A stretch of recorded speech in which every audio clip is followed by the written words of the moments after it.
Wherever there are shadows, there are people ready to kick at the darkness until it bleeds daylight. This is Bleeding Daylight with your host, Rodney Olson. Thanks for listening. Please share episodes of Bleeding Daylight from our Facebook, Instagram and Twitter accounts. You'll find the links at bleedingdaylight.net. Please also rate and review Bleeding Daylight wherever you listen to podcasts. Today's guest had his secret life unmasked when he was blackmailed by a prostitute. While it turned his life upside down, it was also the catalyst to turn his life around. I'll introduce you in a moment.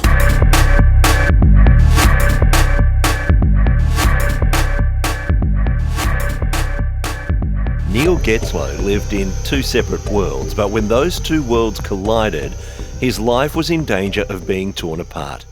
As countries around the world began being changed by a pandemic in early 2020, Neil's life was turned upside down by the actions he took while on a business trip.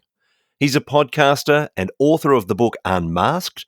He joins me on Bleeding Daylight today to share his story. Neil, thank you so much for your time. Yeah, thank you so much, Rodney, for having me on. I really appreciate it. There's a lot that I'd like to explore in your story, and much of what we're going to be talking about can be traced back to you as a 9-year-old or even younger. But before we go there, tell me about that business trip in February 2020. Yeah, and that's a memory that's sort of tattooed on my brain. I don't think I can ever forget it. And frankly, I shouldn't forget it, right? Because that is what set me off on this journey to redemption. February 2020, February 26th, actually, to be precise. I had gone to a business trip in Chicago, like so many other business trips that I'd been on over the course of my career and time with me being married to my wife. On this particular business trip, I did kind of what I would normally do on a business trip, and that is I suffered from sex addiction.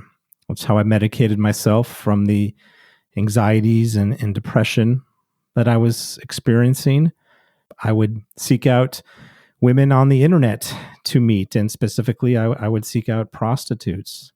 That is exactly what I did on that fateful morning. I don't even know what triggered me to look that morning. It was a snowy morning in Chicago. I'd go out for a run, but like this addiction inside me, just there were moments where you just, like any drug, you just can't control it. And I had this urge. I needed this high. And so I found someone online, set up a meeting, went to that meeting at this person's hotel. When I got done with the meeting, there were 2 bedrooms in this hotel room, and the second bedroom door opened up, and out walks this giant man. I'm going to say 6'4", 6'5", 300 pounds. And compared to me, I look like definitely a tiny person next to him, and he was dressed in drag of all things. I saw he had a cell phone up in his left hand, and he holds up the cell phone, and it has my wife's contact information on it and her social media accounts. And he looks at me and says, "Neil, you're going to have to pay us more money or we're going to call your wife." Of course, the first thing I thought of was, and I put myself in a lot of dangerous and nasty situations before. When you're in this sort of autopilot mode, you don't think about the repercussions of what can happen. Finally, I'm starting to think about, okay, I may not walk out of this hotel room in one piece. And I don't want my wife to get a phone call saying, "Well, we found your husband. He was murdered in a hotel room at the hands of a prostitute." So I did whatever I could to get out of that room. About $900 later, I finally made it to the door. And as I got out of the room and was essentially sprinting toward the elevator, I hear the door open up back behind me, and they're yelling at me, "Hey, Neil, you're going to have to pay us more money or we're going to call your wife." But with that, the elevator doors opened, hopped on, got out. And this is why I called my book Unmasked, because I went about my day and nobody knew. You think, this is what I did my entire life. I hid all these, what I call sexual sins, behind this mask that I had. And all the people that I met on my business meetings that day had no idea. I made it home to Kansas City, and my wife, Amy, picked me up. She had no idea. This couple that I'd met in Chicago still hadn't called her. So as of Thursday night, February 26th, I'm thinking, all right, it was just a threat. They wanted to scare me. They got $900 out of me. Life goes on. I'm going to be able to keep this secret life. It's a risky situation, as you say, and you had put yourself in risky situations in the past. When you're doing this constantly, there surely are triggers. There are things that you notice that are not quite right. Were there things in this encounter leading into it that you thought, hang on, something's not right here? For me, and this is something that, again, this was an addiction I had been feeding for several years. So yeah, there are definitely some things you look for to protect yourself.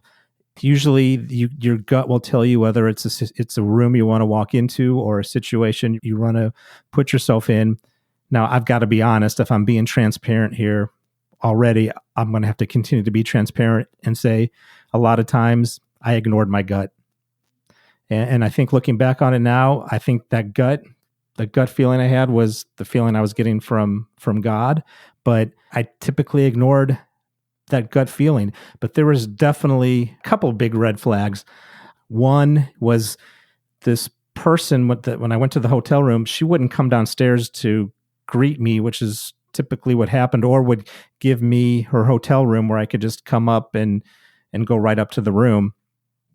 She actually said, I'm going to put the key in the elevator and hit the lobby floor, and the elevator will come down, open up, and my room key will be there. You can grab it and come on up, which again, I thought, okay, that's kind of weird, but whatever, I'm on a mission. I'm going to do it. And then as I got into the room, she definitely was acting a little nervous, I guess. I would see her looking at her phone a lot. What I didn't realize until afterwards, and I started getting some text messages from this couple with some explicit pictures of me in compromising positions. She, in the middle of our encounter, was taking pictures. I look back now and it wasn't just a red flag. It was like a giant red alarm blaring as loud as it could possibly be. And yet I ignored it. And as you say, this is an addiction. So there's still something, despite all the dangers, despite the fact that you also knew that this addiction was leading you places that never satisfied, you were still driven to take part in these acts. Now, you say that you went home and you thought that's the last you'd hear about it, and yet you've just mentioned that they did get in touch with you. What transpired from there? When I had left their hotel room and headed back to sort of my other life, my real life, right, that everyone knew, they were sending me messages saying, you need to send us more money. And they sent a couple of pictures of me. So I knew they had proof. Again, I just kept thinking, they just want more money, obviously. They'll get bored. They'll move on to some other victim, and they will forget about me, and life will go on. This will be nothing but just a bad memory that I can shake off. Everything changed then on that following Sunday, March 1st, 2020, about 9:30 p.m. That's when my cell phone started blowing up again in text messages from this couple, and they said, you've got 15 minutes to pay us more money or we are going to call your wife.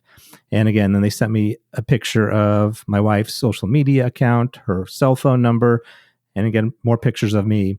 All I could think of was, this is probably not the greatest response, but my response was, I'm just going to ignore it. They'll get bored. What good does it do if they call Amy? Because then they're not going to get any more money from me.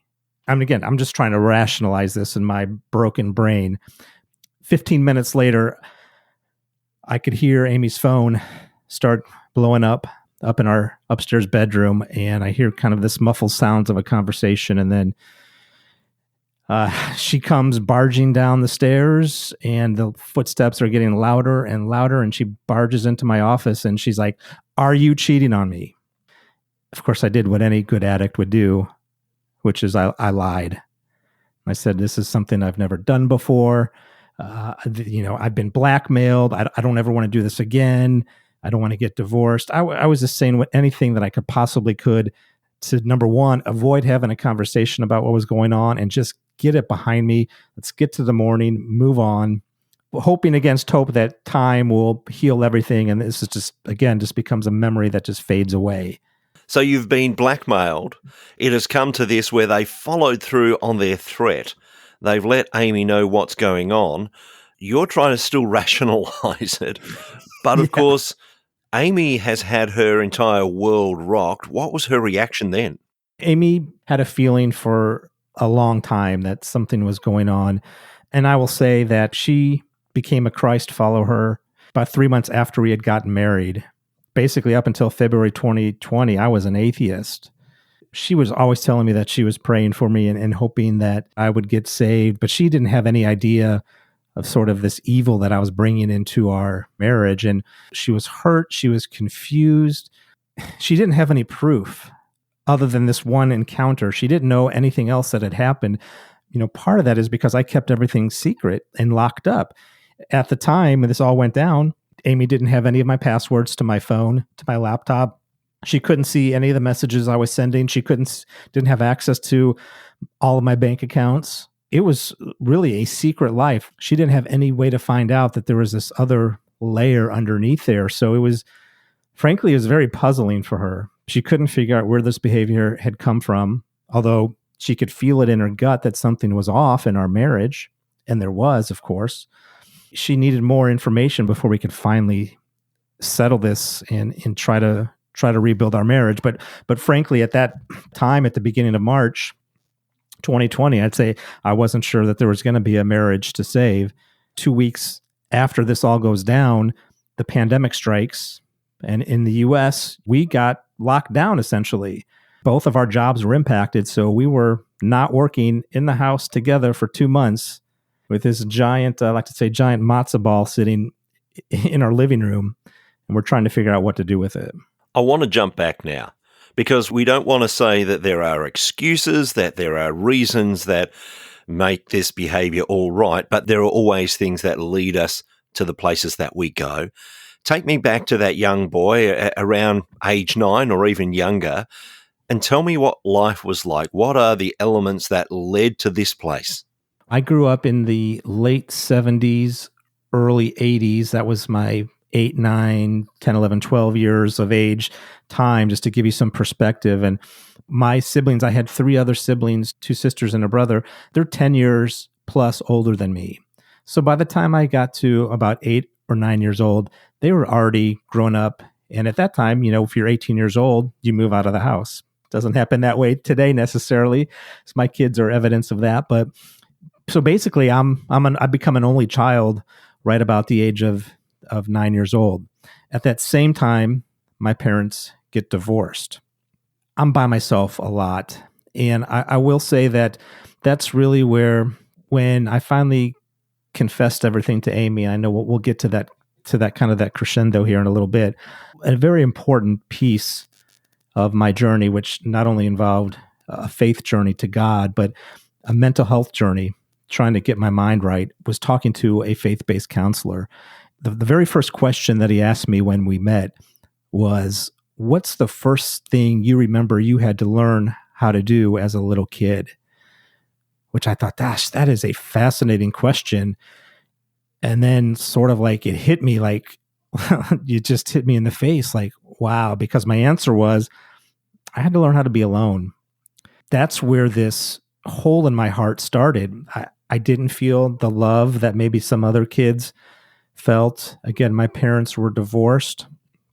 My siblings are gone. I moved in with my mom. She then had to get a job and work 40 hours a week. I was home alone a lot. And that's where I had to sort of take care of myself and fill up this loneliness. What I filled it up with was pornography. And it started at the age of 9. There was a wooded area behind our elementary school called the Playboy Forest. We'd ride our bikes over to this spot after school, and we'd go into this forest, and there'd be these bits and pieces of Playboy magazine all around this little wooded area we would look at. And that's sort of where I first got hooked, because once it grabbed me, it didn't let go. And then as I got a little bit older, again, I moved in with my mom. She had these 2 nightstands on either side of her bed. They were filled with Playboy and Penthouse magazines. So here I am, a preteen. There's nobody looking after me. I'm alone. That's how I learned how to try to fill up my heart and try to not be alone, was through these magazines. what I didn't realize was the damage it was doing to me, how I viewed relationships growing up. And it was, again, it became a drug for me. And going back to the conversation I had with my counselor, it became a shame cycle. And so it would go something like, I'm feeling alone. Nobody loves me. I'm going to make myself feel better. So I'm going to look at this pornography. I look at the pornography, makes me feel better for a little bit, but then I feel almost instantly guilty. Oh, this is why I'm alone. This is why nobody loves me. And then the cycle just repeats itself over and over again. And it did it from that very first time that I started looking at porn. And it showed up in my life in many different ways over the course of the next 40 years. That's what led me to that hotel room in Chicago.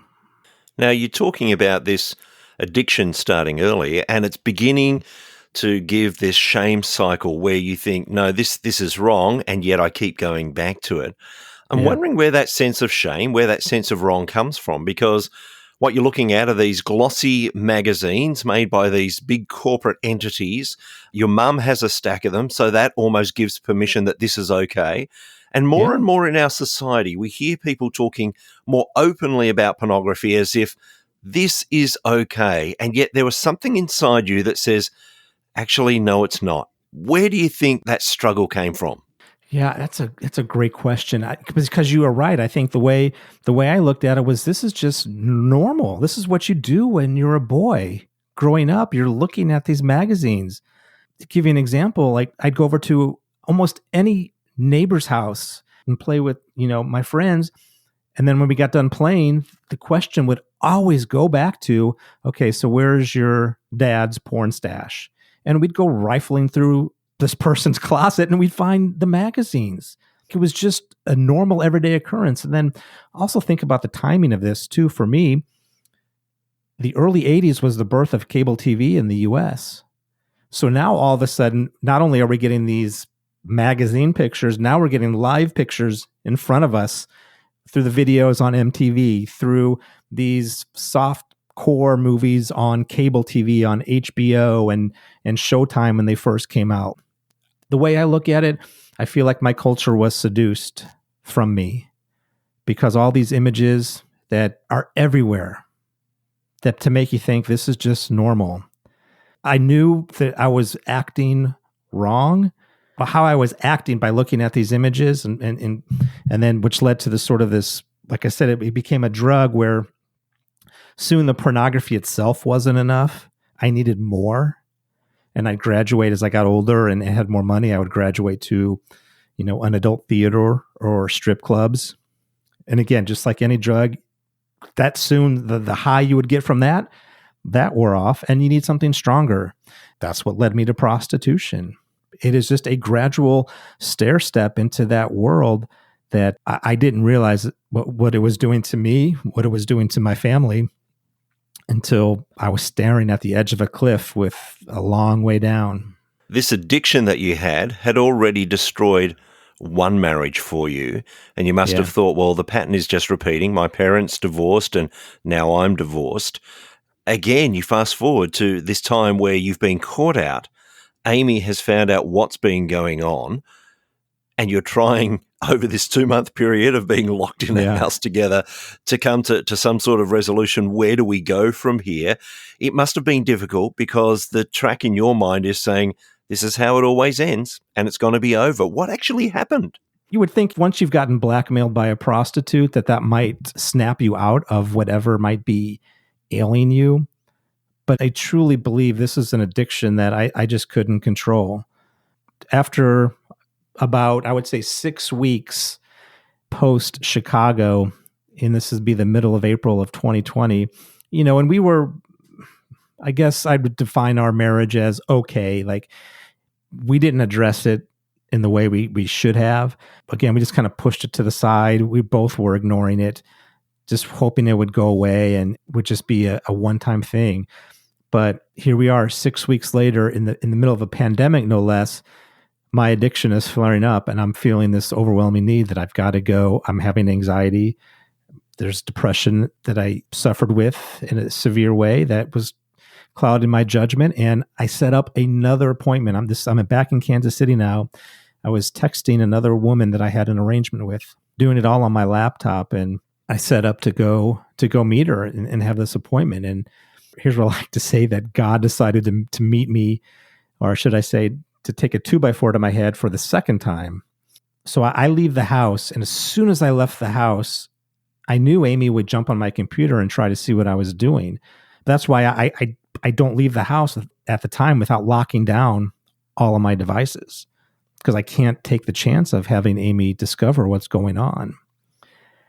That's why it came as a great shock to me when, no more than 10 minutes after I had pulled out of the driveway and started to head to this meeting, that Amy starts texting me, and she's taking screenshots of this entire conversation that I had with this other woman on my computer. And I'm thinking, how is this possible? I locked my computer. I don't make that mistake. That's a rookie mistake. I just don't do that. I was incredulous.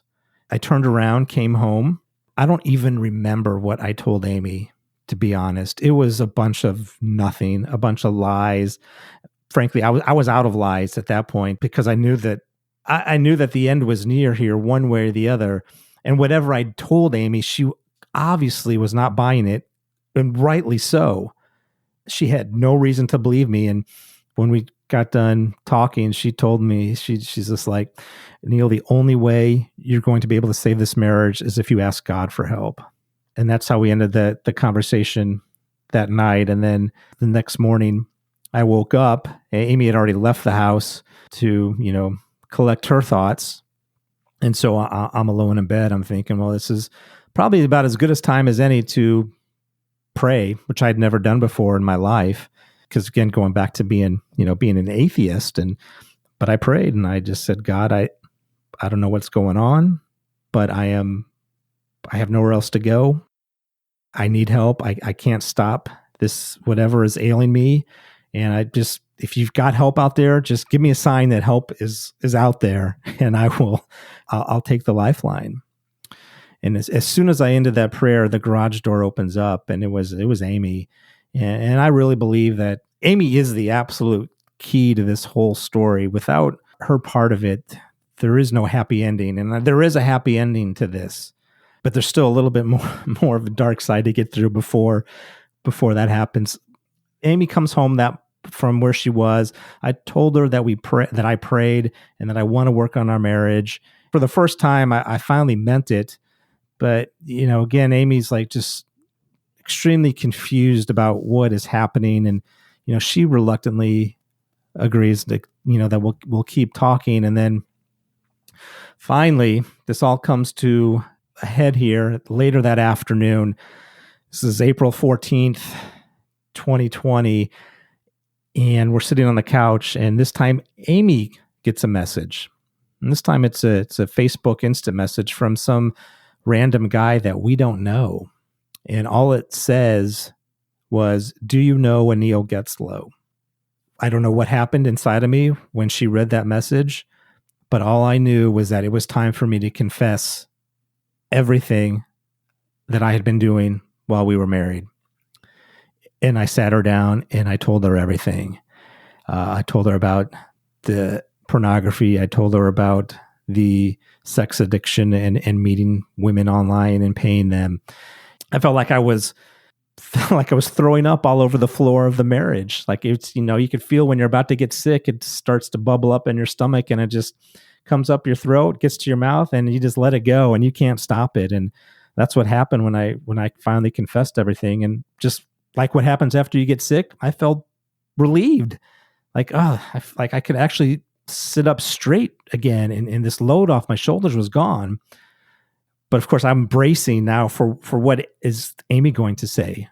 And I'm fearing the worst, of course. Like there's, up until that moment, I would say any normal situation, right? Amy is like, I'm out of here. See ya.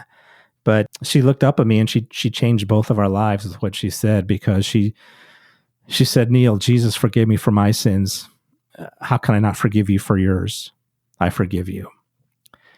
I still think about that moment, and just, it's hard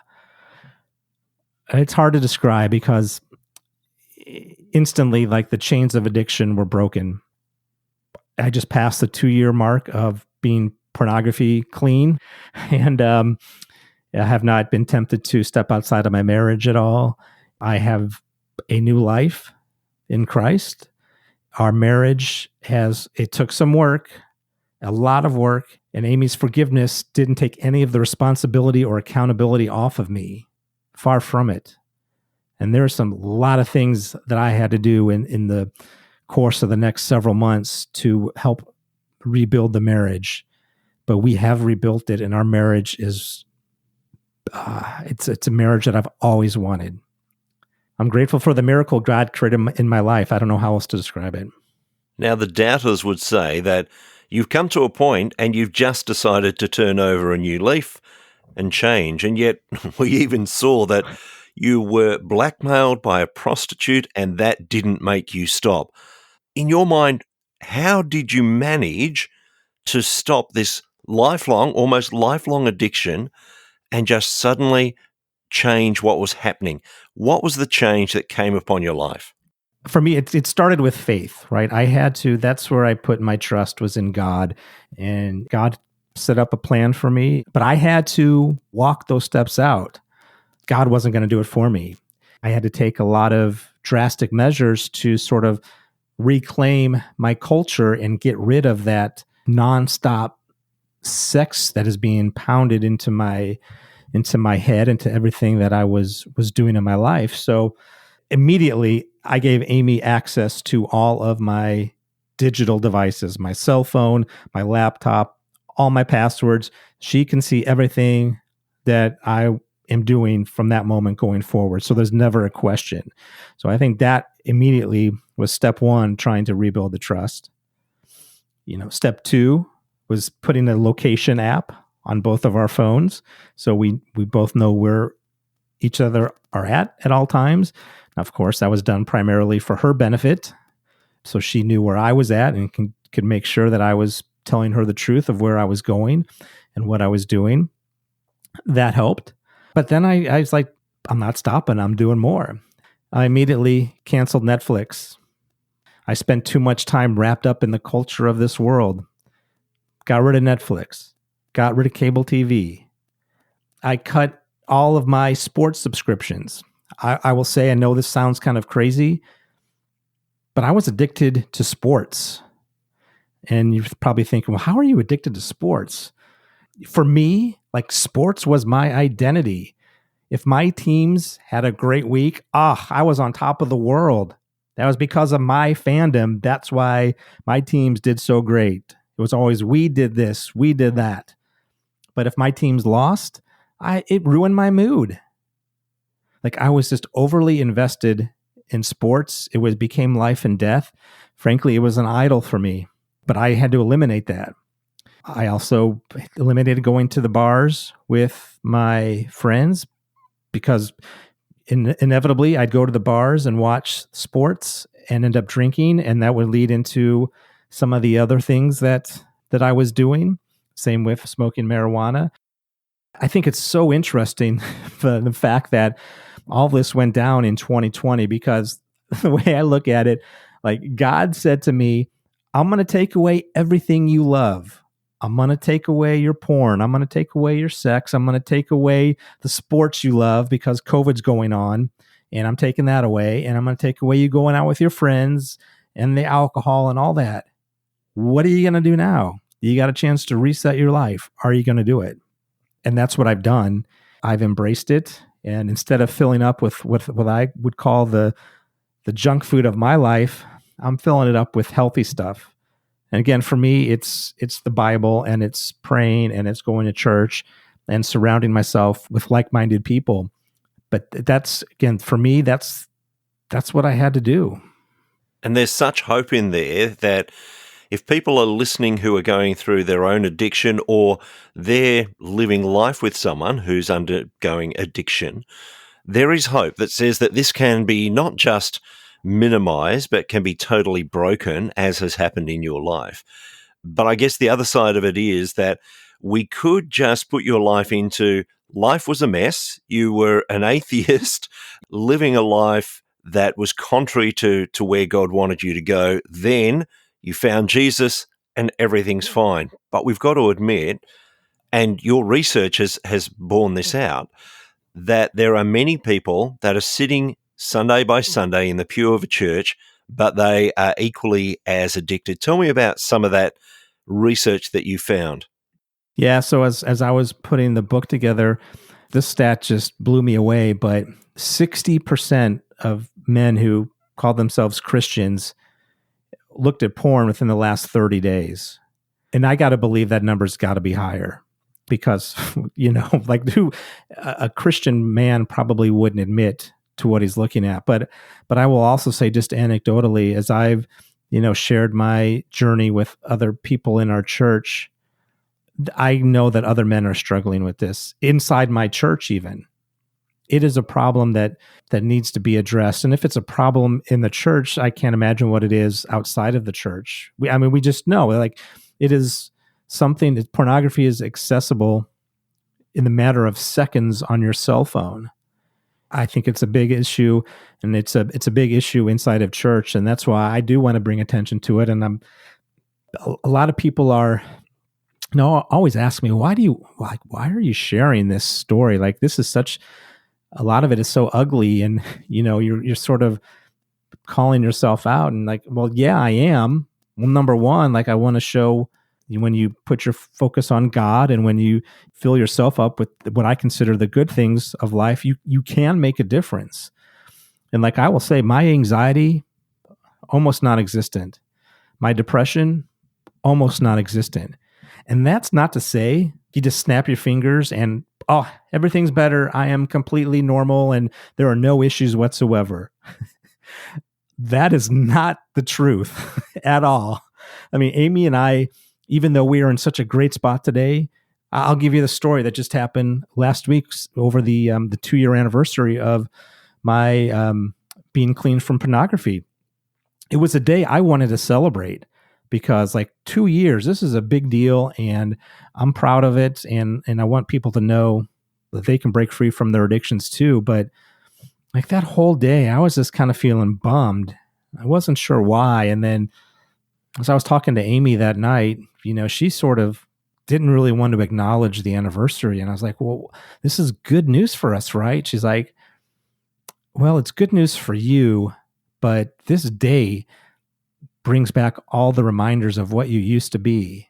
And it's not like she wants to look back at that, but what it shows me is that there's, we still have healing to do. Now, there are a lot of things in our life that are helping us do that. And I know we're just going to continue to get better and better, but it is hard work. You have to take accountability for your actions. And I know that COVID anxiety and depression is real. There are a lot of people out there. You can see the numbers in the media. Alcohol deaths are up. People are reporting more anxiety, more depression over the past 2 years. It's a real issue. And whether it's pornography, alcohol, drugs, whatever, people are trying to find ways to medicate themselves. My suggestion is, well, I medicated on it sounds kind of weird, but look, I turned my focus on God. That's how I found a new identity. And for me, that's what made all the difference. But I don't want to discount the mental health side of things. You also have to talk to a counselor if you're suffering those addictions or the anxieties. Like, don't be afraid to talk to someone about it. Find a close friend, find a professional, but talk about it. Don't hold it in, but find ways to break through. As people have started to read your book, Unmasked, what has been the response? What have people said to you? I think people are shocked. Number one, because all they saw was this nice guy, good father, good husband, hard worker. They didn't have any idea any of the stuff was lurking underneath. So I think people are shocked at first. I would say people are also encouraged by the fact that I was able to turn my life around and that Amy and my marriage was saved. That we just didn't give up on each other. And especially Amy didn't give up on me, even though I know that she had friends that were telling her that she probably should.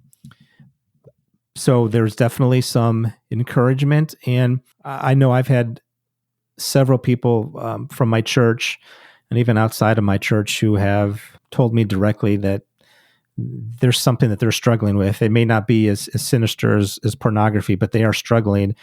And my journey's given them some hope. And that was really why Amy and I decided to write the book, honestly. We want to let people know that there is a way out from what you might be facing. You can turn your life around. Like you can turn your marriage around. It can happen, because if it can happen for us, my gosh, and we've faced some pretty dark times in that spring of 2020. But if we can find a way through that, then I know that there is a way for whatever other people might be experiencing as well. I love this story in that it's not just, as I say, it's not just turning over a new leaf of doing things differently, of cleaning up your act, but it is one of absolute transformation. It is transformation through the God that you serve, through what Jesus has done for you, and it has made that massive difference in your life. And I just love that. If people are listening and they want to get in touch, maybe there's some issues that they're trying to face and they just want to touch base or to buy the book Unmasked, where's the easiest place for people to find you? Yeah, if you just go to my website, neilgetzlow.com, and you can find links to my social media on there. You can find links to my podcast that I just started called Unmasked, surprisingly enough. And there's also a place you can email me as well if people have questions or just want to know how to move forward in a situation or just want to vent. Feel free to reach out to me there. And of course, you can buy my book through my website as well. You can also find the book on Amazon too. But I'll say if you buy the book off of my website, not only will you get an autographed copy, but Amy and I are also donating $5 from every book sold to Run to Stop It. That's an organization in Kansas City that is fighting to end human sex trafficking across the globe. So it's obviously an important issue for us that we are just very humbled and grateful and blessed that we're able to support in some small way. Neil, I will put links for people to find you and your book in the show notes at bleedingdaylight.net. But I want to say thank you so much for sharing your story. I want to thank you for your openness, for your honesty, and thank you for spending some time with us on Bleeding Daylight today. Thank you so much. I appreciate you giving me an opportunity to share my story. Thank you. Thank you for listening to Bleeding Daylight. Please help us to shine more light into the darkness by sharing this episode with others. For further details and more episodes, please visit bleedingdaylight.net.